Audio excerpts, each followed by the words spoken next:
কখনো চোখ বন্ধ করে ফুটবল স্পিন, আবার কখনো 4 ফুট লম্বা লাঠির উপরে ফুটবল স্পিন করছে। দু চোখে স্বপ্ন ফুটবলার হওয়ার, অনুপ্রেরণা রোনাল্ডো। পূর্ব মেদিনীপুর জেলার এগরার কৈথর গ্রামের যুবক শম্ভু সিট স্কুলে পড়াকালীন বাবা মারা গেছেন। মা ভাইয়ের দায়িত্ব এসে পড়েছে নিজের কাঁধে। একদিকে পড়াশোনা, অন্যদিকে সংসারের দায়িত্ব। তার মাঝে দু চোখে ফুটবলার হওয়ার স্বপ্ন, আর সেই স্বপ্নকে বাস্তবে পূরণ করতে পড়াশোনার পাশাপাশি শুরু হয় তার কঠোর অনুশীলন। যতই সমস্যা সামনে আসুক না কেন, ফুটবলের সঙ্গে তার সম্পর্ক যেন আরো অটুট হয়ে উঠেছে। আমি ছোটোবেলা থেকে ফুটবলার হওয়ার খুব ইচ্ছে ছিল, ঠিক আছে। দিয়ে মানে পারিবারিক আর্থিক কারণে আমি কোথাও খেলতে যেতে পারিনি। আমি সকালে উঠে আমি ফুটবল প্র্যাকটিস করি, তারপরে কাজে যাই, কাজ থেকে এসে আবার প্র্যাকটিস করি, ঠিক আছে।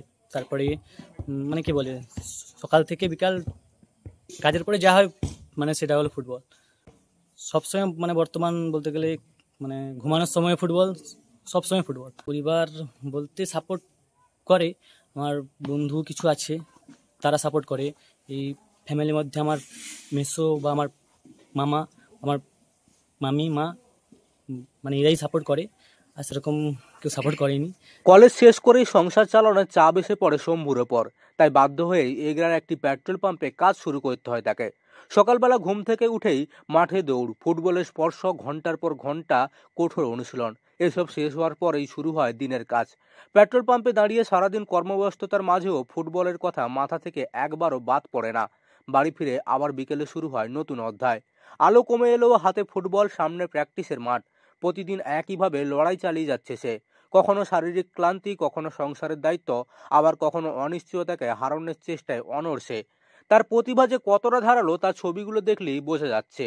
চোখ বন্ধ অবস্থায় পেন্সিলের উপর ফুটবল স্পিন করছে, এ দৃশ্যই বলে দেয় কতটা একাগ্রতা আর দক্ষতার সঙ্গে অনুশীলন করে সে। আবার কখনো 4 ফুট লম্বা লাঠির ওপর অনায়াসে ফুটবল স্পিন করছে। এমন স্কিল খুব একটা দেখা যায় না। গ্রামের মানুষও অবাক হয়ে দেখছেন শম্ভুর এই প্রতিভা। কিন্তু প্রতিভা থাকা সত্ত্বেও সামনে দাঁড়িয়ে রয়েছে একটি বড় সমস্যা, পারিবারিক আর্থিক সংকট। তাই কলকাতায় গিয়ে কোনো বড় কোচের কাছে প্রশিক্ষণ নেওয়া বা কোনো বড় প্রতিষ্ঠানে ট্রায়াল দেওয়ার মতো সুযোগ তার কাছে নেই। যে প্রতিভা বড় মঞ্চে পৌঁছাতে পারত, তা অর্থের অভাবে যেন হারিয়ে যাচ্ছে। পূর্ব মেদিনীপুরের এগরা থেকে মদন মাইতির রিপোর্ট, লোকাল 18 বাংলা।